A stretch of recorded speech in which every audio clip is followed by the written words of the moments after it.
Executives. Do we start? Okay. Alrighty. Hello, everybody. Welcome. I hope everybody's having a great CactusCon so far. As our lovely helper here mentioned, this is Don't Panic, an IR guide to communicating with executives. My name is Danielle Jameson. I currently lead cyber wargaming where I work, focus a lot on the tabletop exercises, kind of that incident preparedness and training. I'm Anthony Kosednar. I'm a cybersecurity leader. I've done cybersecurity for the Super Bowl, Fiesta Bowl, Pro Bowl. I did encryption for Wells Fargo, and now I lead a team.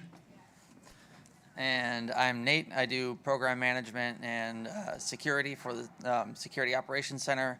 And yeah, we all work in the financial industry, but of course, none of what we say here has anything to do with our employer, and we have, basically nothing related to that at all.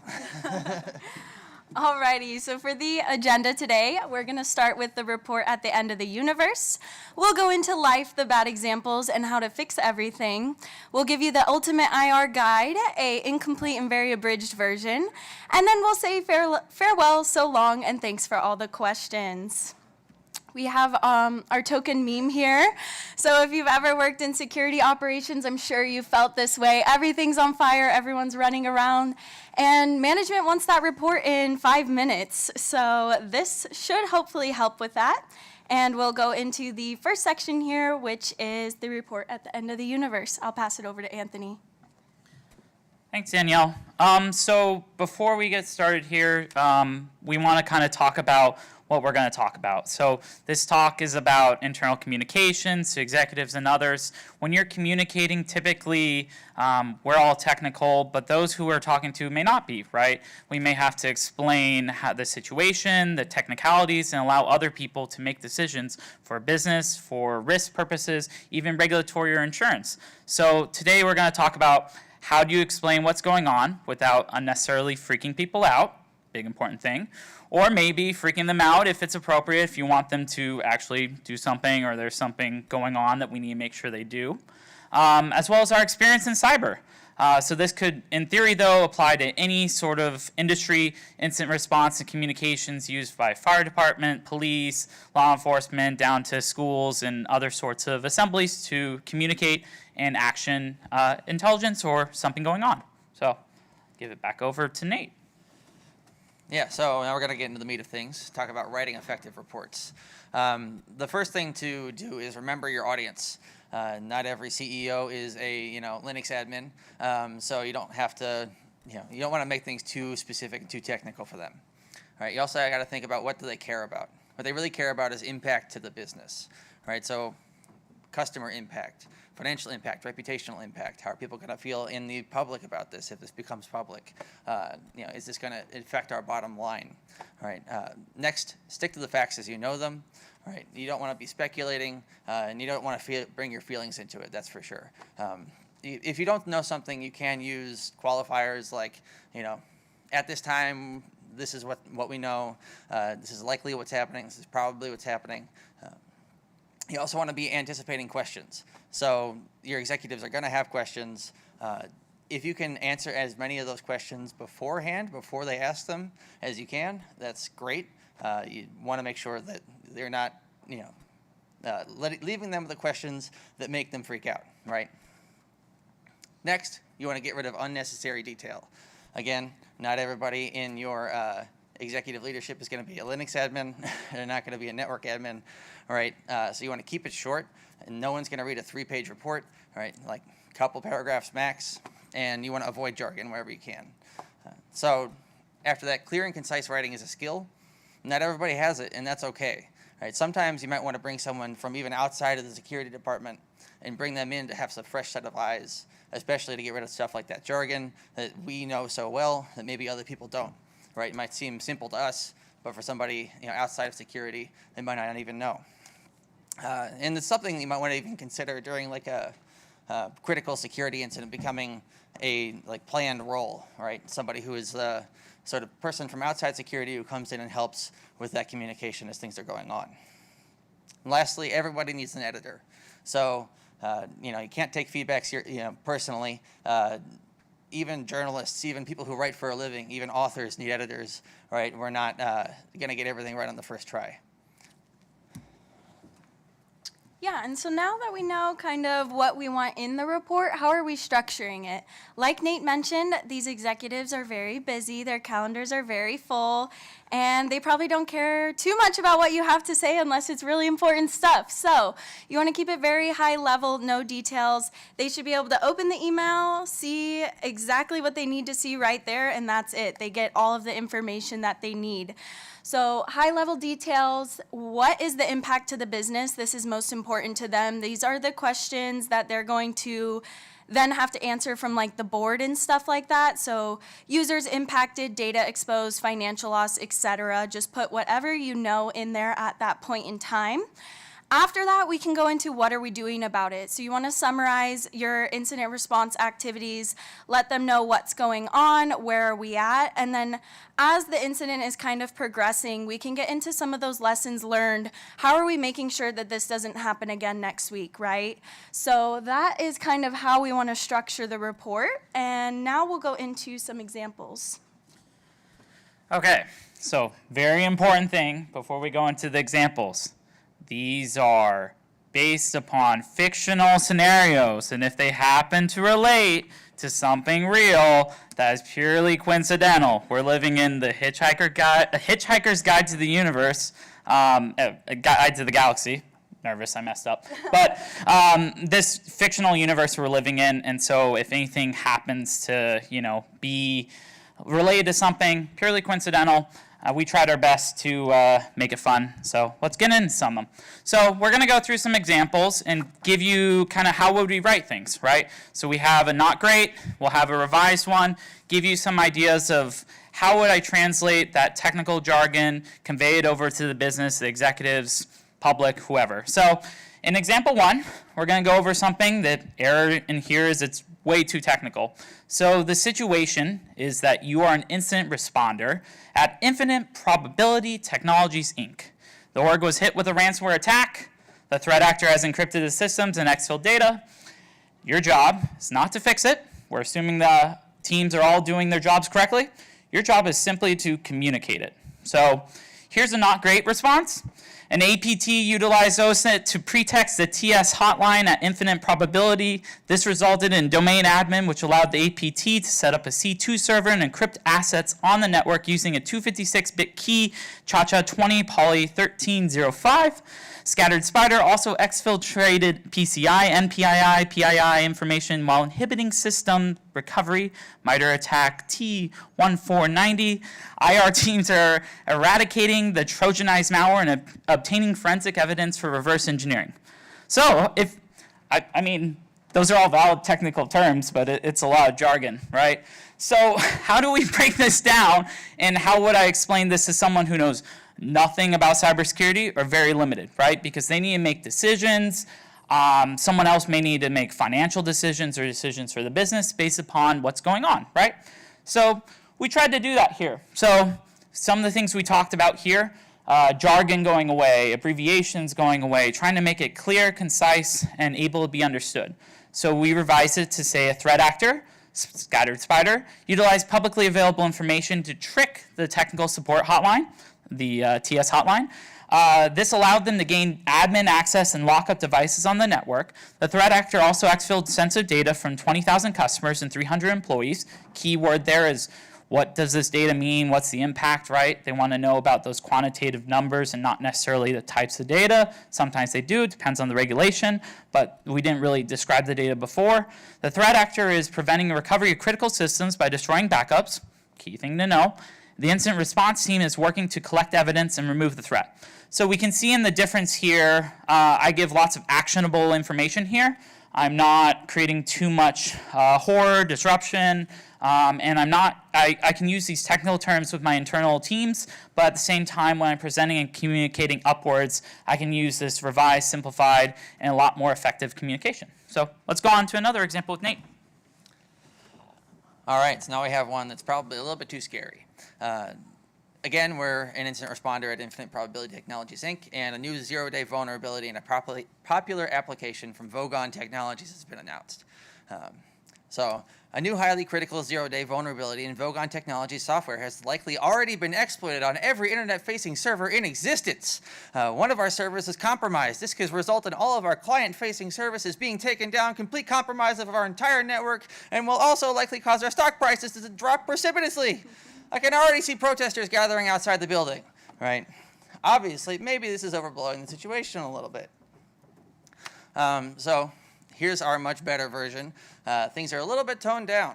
So a new zero-day vulnerability in Vogon Technologies has been announced. This vulnerability is already being exploited in the wild. 2 infinite probability devices are impacted by this vulnerability, and 1 is showing signs of compromise. The incident response team immediately took this device offline, and there is no sign of further compromise in the network. Teams are currently starting forensic investigation of the compromised device. So here, again, we're toning things down a little bit, talking just about the facts. We're not getting into speculation. We're not bringing our feelings into it. We're not blowing things way out of proportion. Go on to our next one. All right, so for example 3, we have kind of one with no action involved. So congrats, you haven't lost your job yet. You are still an incident responder at Infinite Probability Technologies. A new zero-day vulnerability has been announced in somebody else's problem field. So our first not great example here, a new vulnerability in somebody else's problem field has been discovered. Infinite Probabilities does not use this product, but some of the firm's third-party vendors do. Hopefully they patch it soon, or else a lot of our customers' sensitive data could be exposed. So going into the fixed example here, we'll say a new vulnerability in somebody else's problem field has been discovered. While Infinite Probability does not use this product, the firm's third-party vendors do. The incident response team has engaged the vendor management team and requested that all of our critical vendors provide a detailed explanation of any impact that this vulnerability may have to Infinite Probability data. At this time, there is no known impact to any company data or business processes. So why is this one better? This also shows what incident response activities we're taking to protect the firm. We highlight that at this time, we don't know of any impact. Now this can change, but like we mentioned earlier, we add that qualifier in there. So right now we're okay. That doesn't mean that later on we won't find that maybe some data has been exposed, but we're giving the executives that status at this time. And overall, it just presents a much more cohesive view of what the action items that the teams are taking. Okay, so of course I get the role of downplaying. I get this role a lot. And when we talk about downplaying, it's not necessarily trying to hide things or cover up things. What we're trying to do is we're trying to prevent an emotional response. We're trying to make sure that, like, when you're handling an emergency, you're making sure that everyone's on board, we know the details, and we're not responding with panic. We're trying to convey it, and you as an incident responder are meant to be there, the kind of rock. You're meant to be ready to go, ready to take care of it, and if you're panicking going around, or if you're causing panic to your executives, you may not be able to solve the issue. So it could be really bad, right? But we want to make sure that we keep ourselves kind of grounded and make sure that we're conveying information in a way not to induce panic. So in this situation, you're an incident responder at Infinite Probability Technologies, Inc. again, and it has been discovered that a new Kill Zero Zap Blaster has been misfiring due to a configuration error, right? So not great response would be, it has come to the team's attention that the default configuration of the new line of Kill O Zap blasters may have resulted in misfires, though none have been reported at this time. No one uses the default configuration anyway, so I think everything should be fine. Incident investigations didn't discover any malicious threat. Misconfiguration could been corrected or has been corrected, and overly permissive access to the configuration system was revoked, right? So much better way to talk about it. It's come to the team's attention that the default configuration of the Kill O Zap blasters may have resulted in misfires that could harm users or others. The configuration change was committed by a disgruntled ex-employee who maintained access to systems after termination, right? So key thing here is When we're talking about making sure we have no emotion or we're grounded, sometimes lack of information or the motives is one thing that will cause panic. Like, how did this happen? Were we hacked by a nation state? What's going on here, right? And it may seem like, hey, saying the motivations behind things or why something happened may be giving more information, but giving the context, giving more sometimes is a way to ground us, to change our emotional response and make sure that we're better off, right? The misconfiguration has been corrected. The ex-employee's access has been revoked. Big key thing there, right? Not to cause panic. And the team is currently investigating any other systems that the employee may have access post-termination. So big difference here is that we took on and owned this. We conveyed the information much more thoroughly, and we're not leaving up a lot of unknowns. We're able to correct that emotional response, and our executives aren't over there panicking, right? They're able to actually know the situation, understand it, and now they know what they need to do, right? So I'll give it back over to Nate. Okay, so now we'll just sum things up really quick. So, a couple of writing tips, right? Remember your audience. Not every exec is a Linux admin. Get rid of unnecessary detail. Stick to the facts. Only tell people what you know, right? What you know and what you know right now. All right, don't bring your emotions into it. Clear, concise writing is a skill. Not everybody has it, and that's okay. You can anticipate questions that your execs might have, and everybody needs an editor, so don't take feedback personally. Next, report structure. You want to talk about what happened, what's the impact of the business, what are we doing about it, and how are we going to make sure that this doesn't happen again. So, like Anthony was talking about, we want to make sure we give the execs the information that they need at the time that they need it, so that they know what's happening and they can feel comfortable that we're handling it, right, as the incident response team. So here you got a link to these slides and also some other stuff about us. So if you want to check that out afterwards, feel free. And that is it. Thank you very much. Any questions? Yeah. Take any questions anybody has, please. So on your last example where the former employee accessed the system after termination, would it be prudent to add an additional line saying we're auditing our process for terminated employees to make sure the access is revoked upon termination? Yeah. That could be an appropriate line to add too. The thing about incident response communications is typically, also while we're not showing it here, at least how we've done it in the past is they are iterative, right? And so we start typically with like the initial, here's the situation, and then what we're doing for next steps and things like that. We abbreviated it a lot for you, but that might be the thing next would be, hey, how do I make sure this doesn't happen for us in NIST 800 SP61, right? The process that we follow, that happens RCA and root cause analysis, right? After you've fixed the current thing, when you look towards the future, what are you looking to make sure this doesn't happen again? So, yes. Any other? Oh. And the question was, wouldn't it be good to add a line to say how we're going to prevent this from, like, basically auditing to prevent it from happening again for those online? Sorry. I just wanted to throw out there that one might go through the classic bluff. Yeah. That's what we used to. Yeah. So the comment there was that they use the bottom line up front format, bluff format, and that is exactly also what we use too. Usually when we're putting together these reports, we've again kind of condensed it here a little bit, but a lot of the times, great, to just give that initial heads up to everybody what's going on. A lot of times we use like bullets instead of paragraph format here as well, just to make it a lot easier to read for people. But a lot harder to fit all that on another slide. Yeah, anybody else? I'll check the Discord too, just in case. Yeah. Oh, any recommendations for lessons learned? A separate report or just include some bullets? Yeah. So, like Anthony was kind of talking about, we can do this as an iterative sort of process.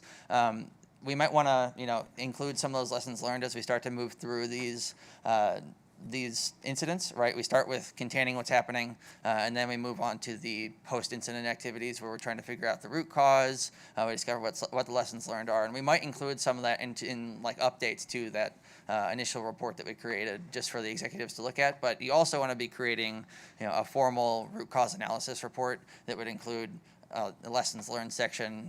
Oftentimes action items are assigned to specific teams and things like that. But that'll be like a longer form report too, that you'd want to create A, for your records, and also B, to make sure things actually get fixed. Yeah, great question.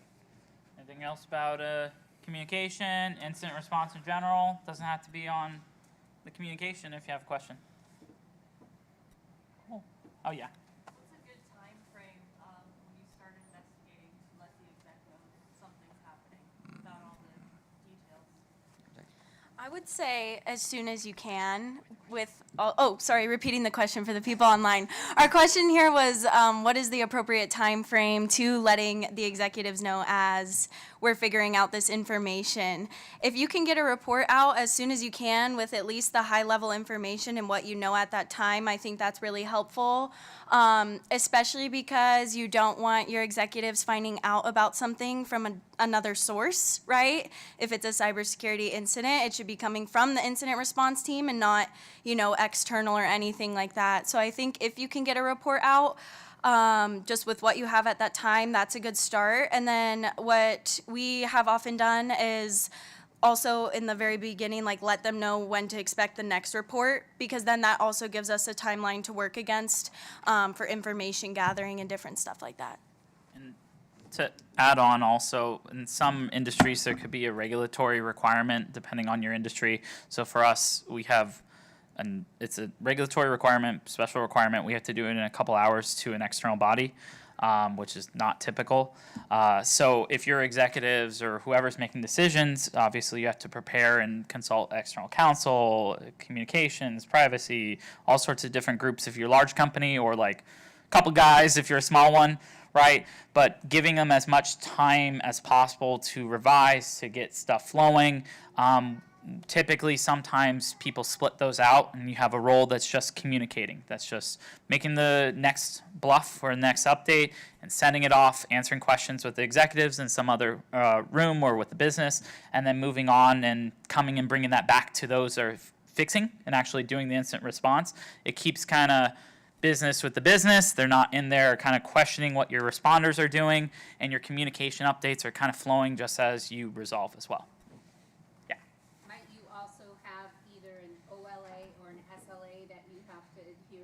So that could dictate how frequently you send out updates.